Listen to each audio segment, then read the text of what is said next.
అవన్నీ ఉత్తది. మేము గత 40 ఏళ్ళ నుంచి తెలుగుదేశంలో ఉన్నాము, అట్లా ఏం పోయేది ఉండదు. అయితే పవన్ కళ్యాణ్ కూడా చంద్రబాబు నాయుడు సహకరించినాడు కాబట్టి ఆయన మీద కూడా మాకు గౌరవం ఉంది అంతే. చంద్రబాబు నాయుడుగా ఆ దినం జైల్లోకి పోయి జైల్లో నుంచి బయటకు వచ్చిన తర్వాతనే కదా ఈ ఊపిరాటం ఇవన్నీ జరిగినాయి. కాబట్టి మాకు ఆయన మీద మంచి సదుపాయం ఉంది. అయితే చంద్రబాబు నాయుడు వదిలి పోయే ప్రసక్తే లేదని చెప్పి తెలియజేస్తుంది.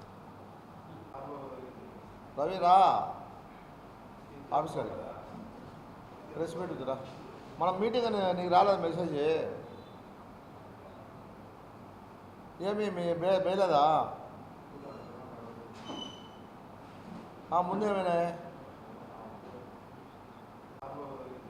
రవిరా ఆఫీసర్ ప్రెస్ మీట్ ఉందిరా, మనం మీటింగ్ అని నీకు రాలేదు మెసేజ్? ఏమి మీ బేలేదా? ముందేమైనా బస్ రేపు ఏమన్నా ఈయన ఉన్నాడా ఊళ్ళో?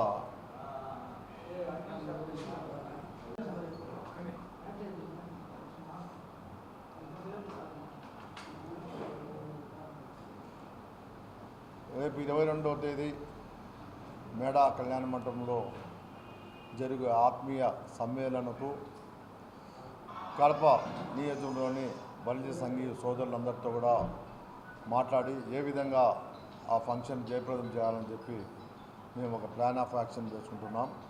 అందులో భాగంగా రేపు 22వ తేదీ జరగబోవు ఆత్మీయ సమ్మేళనకు ప్రతి ఒక్క బలిజ కులస్తులందరూ కూడా రావాల్సిందిగా కోరుతున్నాం. ఎందుకంటే మనకు ఎన్నో సమస్యలు ఉన్నాయి. గతంలో క్రీస్తులు ఎన్టీ రామారావు గారు ఉన్నప్పుడు మనకు 3 ఎమ్మెల్యేలు, 1 ఎంపీ ఉండేవాడు. ఇప్పుడు వైసీపీ వచ్చిన తర్వాత పూర్తిగా అనగదొక్కి బలిజ క్యాస్ట్నే దూరం పెట్టడం జరిగింది. అయితే గౌరవనీయులు నారా చంద్రబాబు నాయుడు గారు రాజంపేట నియోజకవర్గంలో బలిజ సోదరులకు టికెట్ ఇస్తే అక్కడ కూడా కొన్ని సామాజిక వర్గాలన్నీ కలిసి ఆయన కూడా ఓడగొట్టడం జరిగింది. అయితే ఇవన్నీ కాకుండా రాయలసీమలో ఒక కులస్తుని కూడా ఏమాత్రం కూడా ఒక మంచి పదవి కానీ పార్టీలో క్రియాశీలకంగా ఎవరూ లేరు. కాబట్టి ఒక నారాయణ గారు, నెల్లూరు నారాయణ గారు ఉన్నారు. కాబట్టి మేమంతా మా సమస్యలు ఏమున్నాయో, మాకు ఏ విధంగా సామాజిక న్యాయం జరగాలి అనే దాని మీద వాళ్లకు తెలియజేస్తాం. వాళ్ళందరూ కూడా ఎవరైతే నారాయణ గారు అయితేనేమి, అదేవిధంగా రామానాయుడు గారు, దుర్గేష్ గారు, వాళ్ళు చంద్రబాబు నాయుడు దృష్టికి తీసుకొని పోతారని, అదేవిధంగా పవన్ కళ్యాణ్ దృష్టికి తీసుకొని పోతారని చెప్పి ఉద్దేశంతో మేము అందరినీ కూడా ఆహ్వానించి ఈ మీటింగ్ను జయప్రదం చేయాలని చెప్పి మేము బలిజ సోదరులు కోరుకుంటున్నాం. మనకు ఎంతో అన్యాయాలు జరుగుతున్నాయి, మనం చూస్తున్నాం మన కళ్ళెదురుగానే.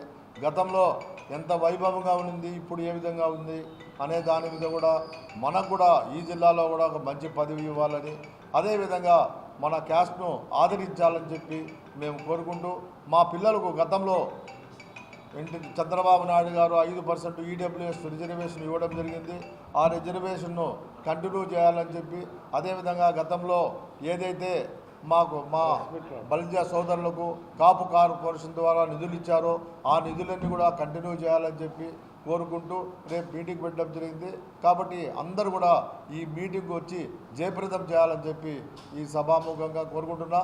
అదేవిధంగా పత్రికా విలేకరులకు, ప్రెస్ మీడియాకు అందరికీ కూడా ఒకటే కోరిక, రేపు వచ్చి మా ఆవేదనను, మా బాధలను ఆదివారం 22వ తేదీ 10 గంటలకు వచ్చి జయప్రదం చేయాలా మీటింగ్ అని చెప్పి మేడా కళ్యాణ మండపంలో మీ అందరికీ కూడా మేము తెలియజేస్తున్నాం. కాబట్టి తప్పకుండా మీరు అందరూ వచ్చి ఆ మీటింగ్ను జయప్రదం చేస్తారని చెప్పి ఆశిస్తున్నాం.